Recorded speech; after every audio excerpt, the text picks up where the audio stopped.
Hello, everyone. Thank you for joining in on the second day of our CLEAP conference.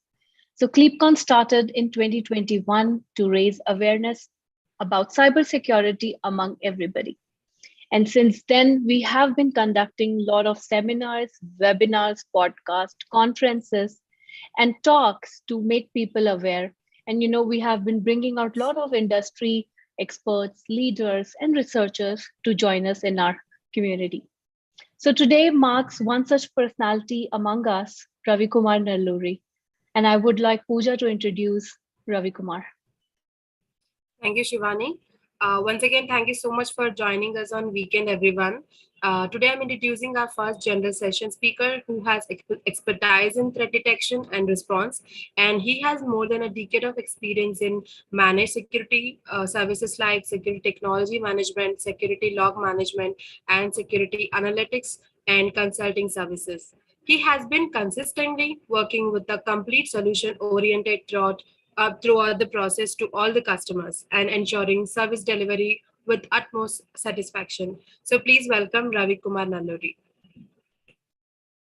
Wonderful. Thank you so much, Pooja. Thank you, Shivani. Now, great to be here. And thank you so much, everyone, for taking time on Sunday evening. So let me quickly share my screen here. Let me know if you can see my screen, please. Yes, sir. All right. So thank you so much again, everybody, for all your time, taking time, especially on Sunday evening. So today I'm going to talk about top 5 mistakes of CISO, right? So my agenda for today is very simple. We will talk about the top 5 mistakes of CISO and how to avoid them, right? So before we start, small introduction about myself. I know Pooja has already given a brief introduction, but yeah, I'm currently working as a delivery head at Color Tokens, managing threat detection, typically a SOC teams. We also do red teaming, blue teaming exercises, VAPT, performing security assessments for my customers, And I'm having 15 years of experience in cybersecurity. I work for large finance and banking customers to set up their security teams. Right?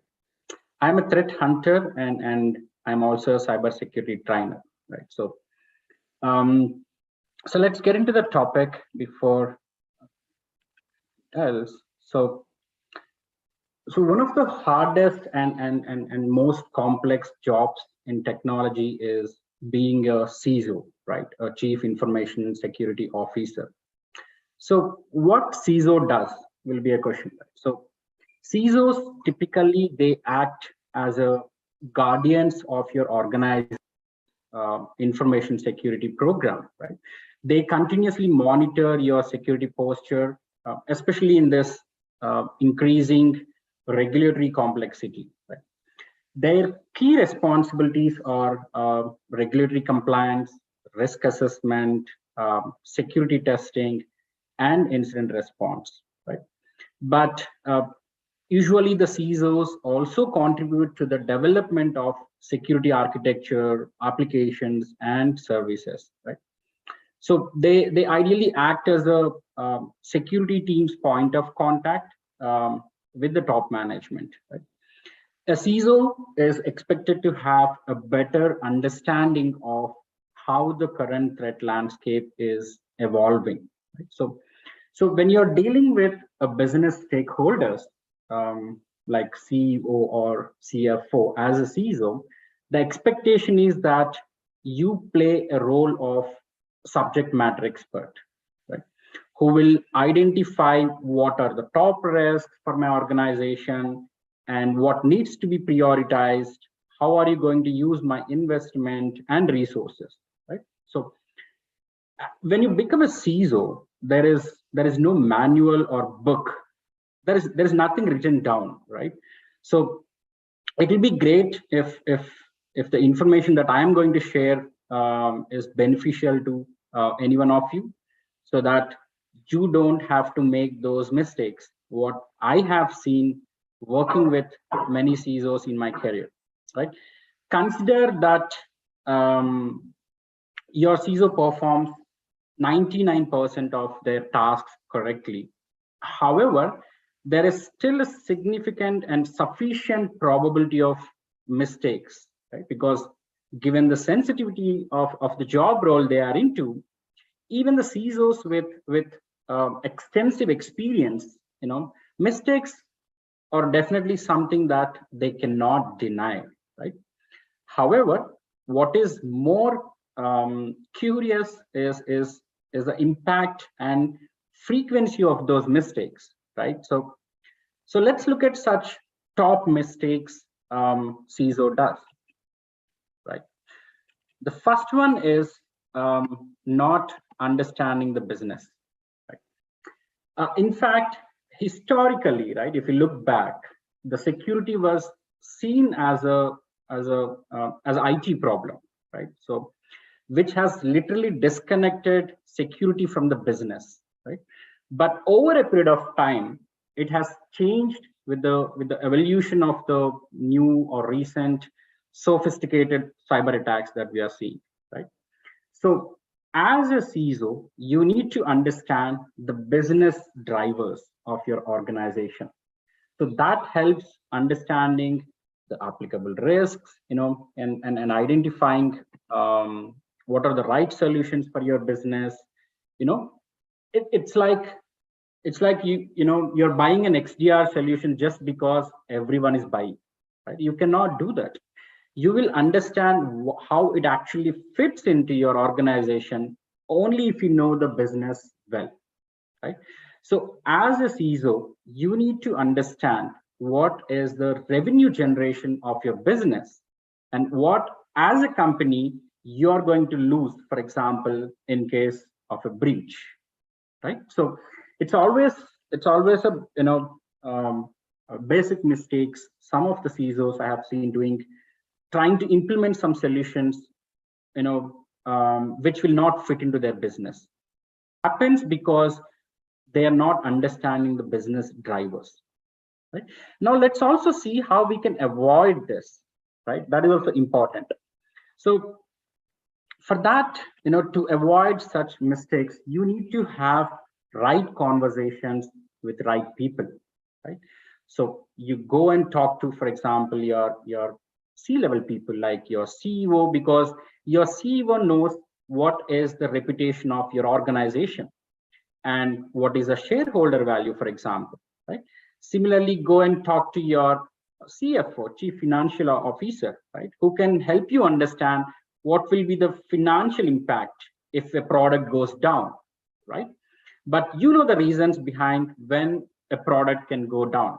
Maybe in case of a breach, if the server has to be taken down, or maybe you're making some configuration change as part of it, you want to restart a server, for example. But you should be aware of financial impact of every product or every application as part of the business drivers, right? And similarly, you should also be talking to your COO, who can help you understand the downtime, what will be the operational impact in case of a breach, right? So I would say you should always assume a breach and then start preparing your controls accordingly, right? The second mistake is presenting cybersecurity as a cost center, right? This is again very common mistake made by the CISOs, especially when they are speaking to the board, right? And they address security as a cost center. They typically approach board meetings, usually, hoping to win additional resources or budget for their next projects or the technologies, right? Well, it can be tempting to make a case for security investment by presenting a complex list of technical needs, right? But a CISO should consider how to change the board member perception of security, right? As a cost center, especially. So I would say a mindset must change, right? Because as a CISO, you should help the board see security as a business enabler, not just as a cost center, right? Which can enable the, or facilitates your growth and innovation, right?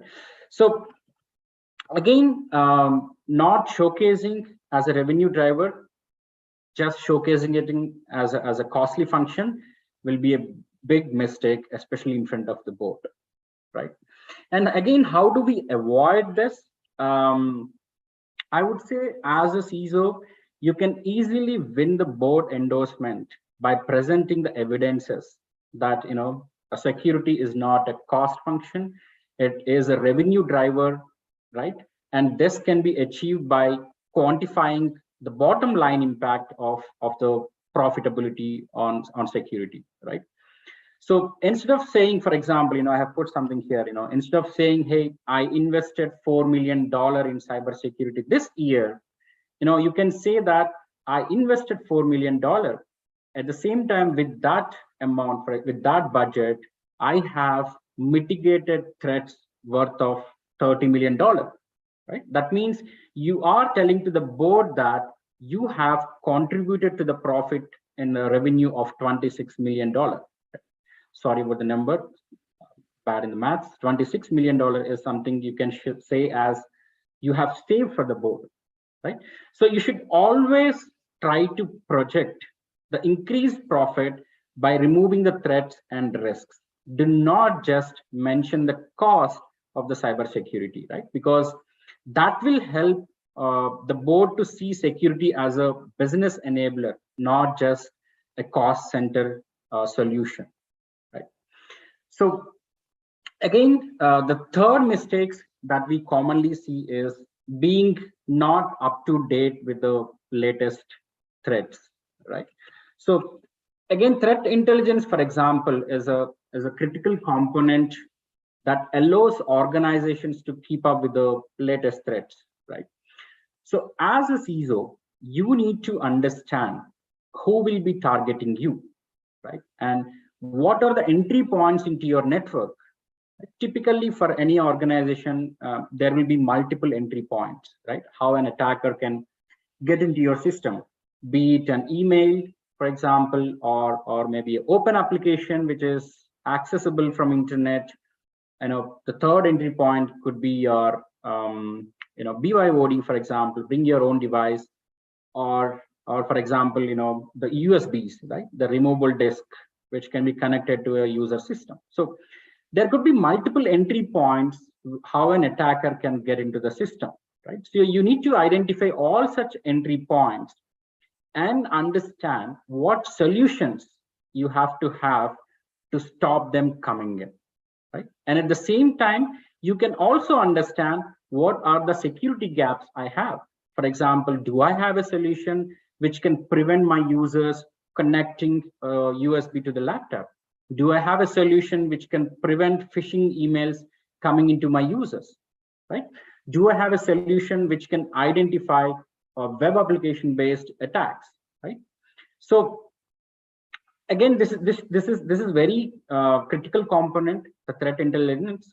At the same time, right, threat intelligence can also be noise. Right? It gives you a lot of insights, no doubt about it. But at the same time, these things will keep changing, right? But as a CISO, it is expected that you should always keep up with the latest threats and be prepared with the solutions in order to prevent them, right? Again, coming to the prevention side of it, right? How do you avoid this mistake is again important, right? So again, as a CISO, you need to develop a business threat model, right? And then analyze the threat intelligence and how this will fit into your business model. And then you have to keep assessing whether you are prepared to protect your business against such new threats, right?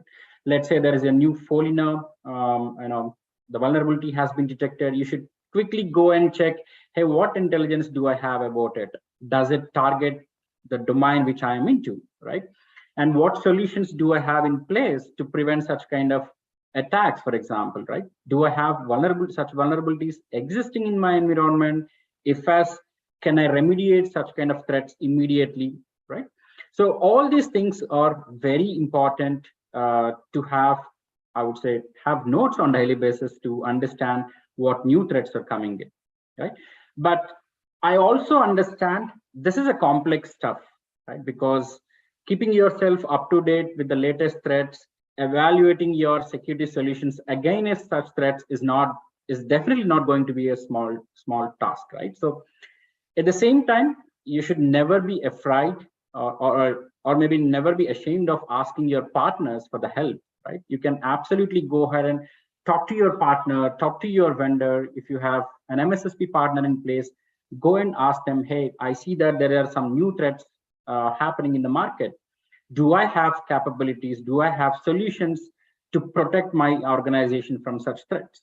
Right? So you have to evaluate your security and technology architecture constantly, right? Based on the threat intelligence insights that will pinpoint your vulnerabilities, especially in your defenses, right? So create a plan and roadmap for the board members, you know, if possible every month, if not at least every quarter, to show how you are improving the company's, you know, security posture against the latest threats, right? Latest threats. That will help you to gain more trust from the board. They feel you know, comfort that the complete security posture up to date has been taken care either by existing solutions. At the same time, this will also help you to get a new budget in case if there is a security gap you have identified. You can absolutely go and project that to the board member using this time, and then, you know, maybe get a new budget allocated, right?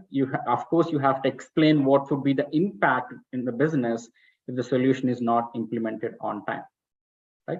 But again, as I said, threat intelligence can be a very noise. You have to be very careful because the IPs keeps getting changed. A typical IOCs like hash values, for example, millions and millions of IOCs we are seeing every day. There could be a different kind of threat actors which are applicable for your organization, right? It could be your competitor, it could be your you know, state-sponsored attacks.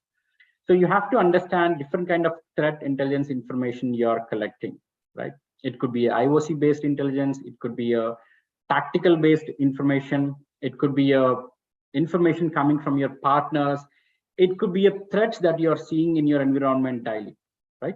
But you should be able to consume all that threat intelligence and make some meaningful data out of it, right?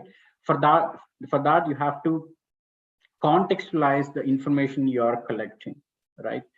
Be it reputation based scoring, be it let's say the applicability you have to check, right? For example, you know, there is a new ransomware that has come in. Does it mean I have to be afraid of it? Does it mean I have to check the efficacy of the solutions that I already have? Does it mean I have to implement a new solution? So sometimes the information coming from threat intelligence can lead to a lot of things. So that's the reason I would suggest you should definitely take help from partners or your security teams, in-house security teams, wherever possible, right? So again, the fourth mistake is not sure of the success factors, right? This is again one of the common factors I see with some of the CISOs that I have worked, right?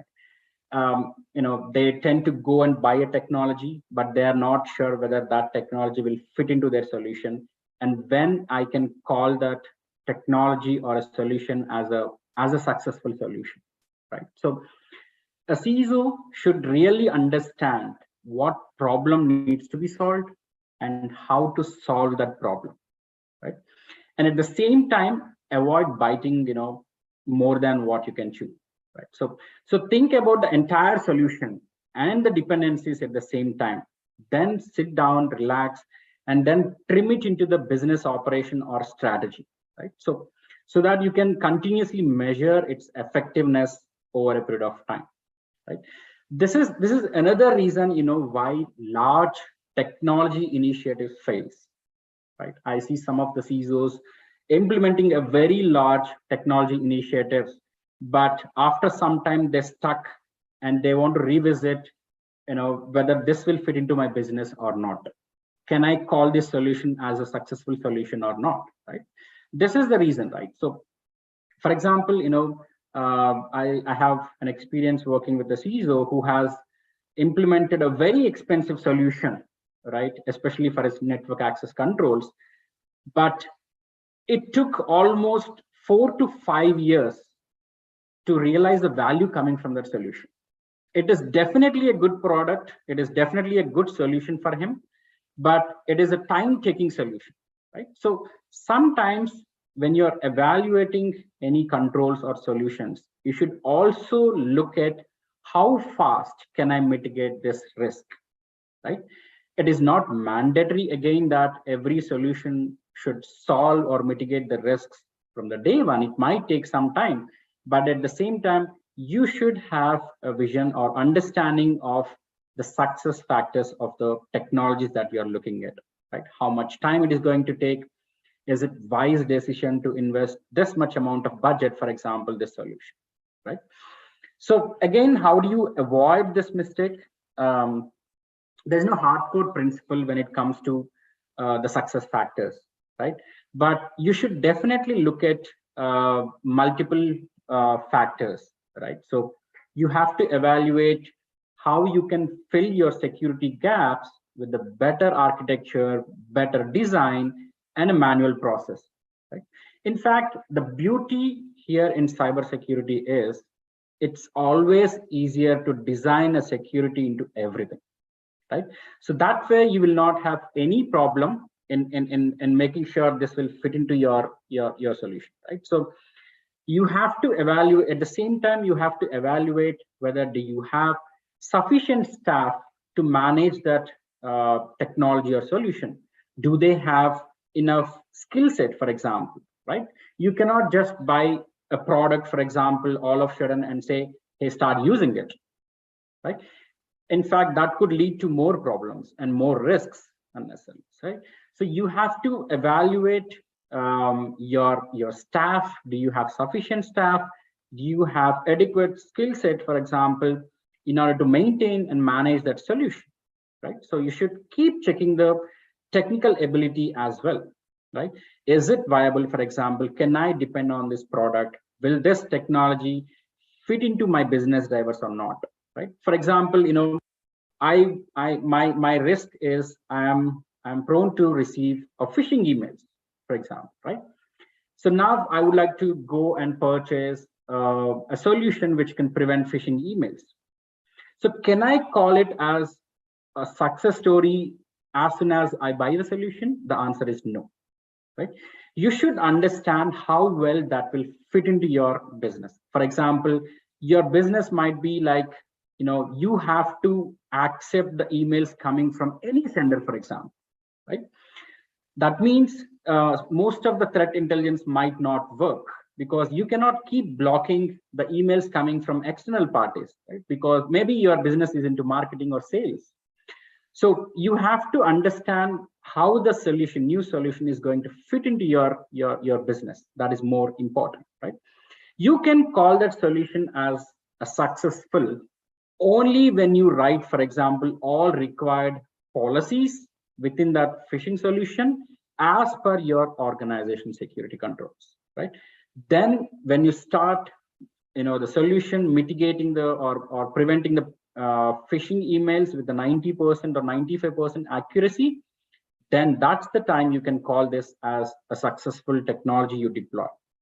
So when you're looking at such technologies, you should keep such success factors, right? When this will become successful to me, then evaluate how much time it takes for me to call this as a successful solution, right?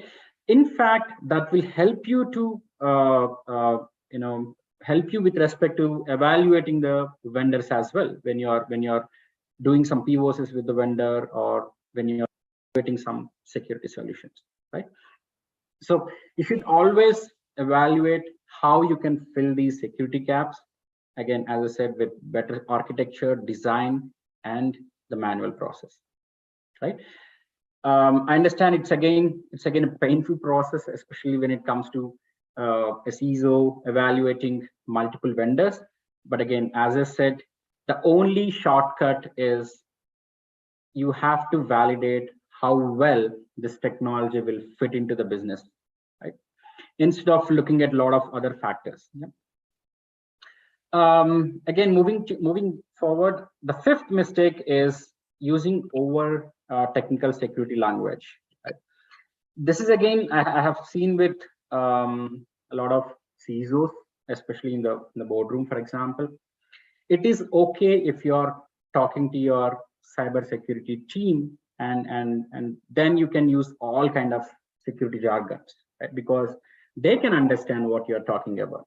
But as a CISO, when you're presenting something to the board, you need to be careful about the language you use, right? Because if too technical, I'm sure you're going to lose your audience, because many people might not understand the cybersecurity terminology that you use, especially in the boardroom, right?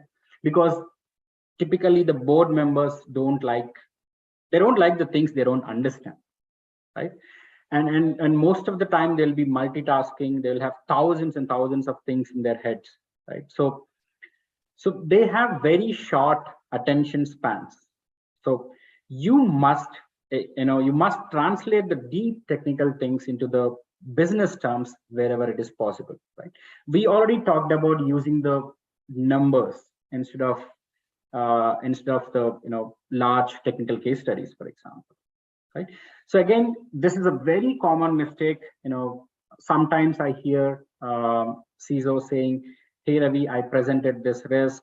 This is a very critical thing for me. I'm afraid that a breach can happen in this area, but when I presented the same thing to the board, they did not approve this."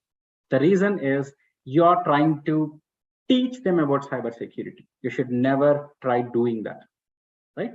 You should be, in fact, I would say this should be the mandatory qualification for a CISO, where he should be able to convert the technical terminology into the business terminology, right? That will be a mandatory skill set, I would say, as a CISO you should have, right? Again, how do you avoid this? Again, there are no shortcuts, especially in cybersecurity, right? So as I mentioned, start using metrics to quantify the risks, right? Do not use lots and lots of cybersecurity terminology or words. I mean, this is one of the report I was reading some time back from one of the vendor. Very beautiful with the simple numbers. He was able to convey the message that, hey, there is a risk of so much, dollars, right? Always use the dollar terms when you're talking to the board members. Do not use the technical jargons, right? So again, prepare for the potential questions. There might be a lot of questions coming from the board before you actually get your budget approved, right? Because you have to be prepared to answer how much revenue you're going to generate from cybersecurity. This could be an interesting question, right? How do you think cybersecurity will generate the revenue, right? So again, as we discussed already, right? Do not just look at cybersecurity as a investment area where you invest something but you don't get anything out of it, right? As a CISO, you should be able to project the cybersecurity investments into the profits, right? As we discussed, you should be able to say, hey, there is a risk of $20 million for the business, and I invested $3 million. With this, I have mitigated all that risk. That means I have saved $17 million for you, for example, right? So that way, without using too much of security language, you will be able to convey the message rightly to the board member, and it's easy for anybody to understand, right? So with that, these are the 5 mistakes that I see being done by, commonly being done by the CISOs, right? So now there will be a question, is there a methodology or a framework a CISO can use to avoid such mistakes? The answer is no, right? There is no such defined framework. There are a lot of vendors who have published checklists for the CISOs that will help you to some extent, but it changes from organization to organization, right? Because every organization is different and the impact is again different from one to other, right? One may have $20 million impact with a ransomware, the other might be having only $1 million of impact. So you need to understand where you have most dollar value risk, where you have to invest so much, where you have to implement your solutions, right? However, there is a basic methodology that as a CISO you can look at, right? Again, this is not a framework or something with a lot of sub pointers. This is a very, very basic methodology that as a CISO you should always keep in your mind to understand the business, right? Again, we talked about it. You should always start with understanding your business, right? Once you understand your business, then you should be able to identify what kind of security risks do I have or am I exposed to, right? Once you identify the risk, you should identify and then implement right and an applicable security control to mitigate that risk. And once you implement the security control, you should again have governance in place to make sure the solution is working the way it is expected to work, or it is working the way you built or customized, right? There are no more changes happening, or it is constantly being updated, right? And once you have governance in place, which makes sure that the technology is being used in right way, you should also perform a periodic assessments, right? Let's say you have purchased a phishing solution, or you have implemented a SOC team or MDR or XDR, but how do you evaluate the efficacy of the controls you have implemented, right? That is more important. As a CISO, you should know that, right? So you should perform a periodic assessments to understand the efficacy of the controls that you implemented. And again, from that assessment, if there are any gaps identified, tag them back to the business controls, and then tag it to the applicable risk, and then keep it's like evaluating and then elevating your security controls, right? So I would say these are the common 5 mistakes and how you can actually avoid them as a CISO. But as I said, there is no book, there is no rules for CISO to work in one way, right? You can absolutely use the right methodology or right framework which fits into your business, right? So with that, I'll come to the end note of it. Again, if you have any further questions or suggestions, queries, anything, you can always contact me. If I know something, I'll be more than happy to share. If I don't know something, let's learn together. Yeah. So with that, I'm just taking a pause. Thank you. And back to you, Shwan. Thank you, Ravi. I think it was a very good session in terms of how you explained everything, how a CISO should be, handling the company. And I want to quote something from Peter Drucker as well. He said, like, what gets measured gets managed. I think that's the very most important thing in the life of a CISO, where you have to quantify the work that you do, because unless and until you quantify, you never know like what next, and you cannot plan the roadmap of the organization. And I'll just quickly check for any questions right now. We have one question for you. Not every company can afford a CISO. What do you suggest an alternative for small businesses or startup? Absolutely. Especially if you look at small organizations, you will not have separate roles like CISO and COO, for example, right? You will have one role. In large organizations, yes, you will have different roles, but a CISO is a title, right? So for small organizations, you don't need to have a qualified CISO, for example, right? You can have a best security person, for example, you call himself as a security advisor for you, or a consultant, for example, you can have somebody from outside. There are a lot of CISO as a consultant available in the market, right? If you are not able to afford a dedicated CISO, you can absolutely depend on such consultants who are available outside, and then have a roadmap designed by them at least, right? Because small organizations, again, cannot have a consultant all the time. But once you have your security posture assessed by an actual CISO and have a roadmap created, then you should be able to do the tracking part of it at least, right? So that way it should be okay even if you do not have a dedicated qualified CISO in place. Thank you so much.